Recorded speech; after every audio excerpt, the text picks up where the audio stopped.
Nkozi, Uganda Sedechem.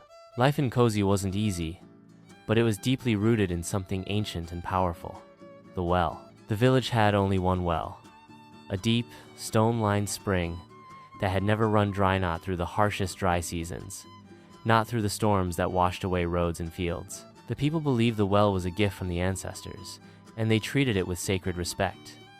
They called it Obulamu, which means life in Luganda. Unlike neighboring villages that struggled to find water and often had to walk miles under the sun to dusty boreholes, Nkozi's people had enough.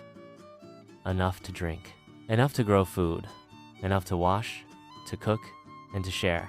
In a world where enough is often not enough, here it meant survival, and more than that, it meant peace. Every morning, women and children came to the well with calabashes and jerry cans. They didn't rush.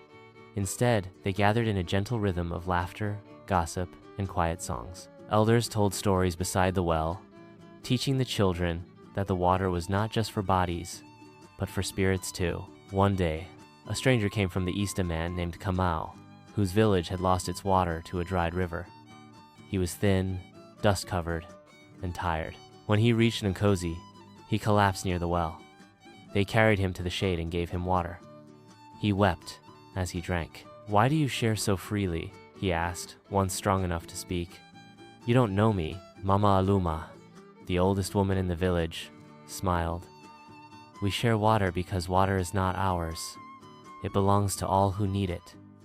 Kamau stayed. He worked in the gardens and helped fix the irrigation ditches that brought well water to the maize and cassava fields.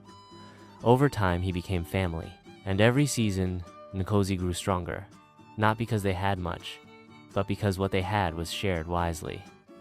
And so, the well kept giving. In Nkozi, water was enough because love, community, and care flowed from it, like a river that never ran dry.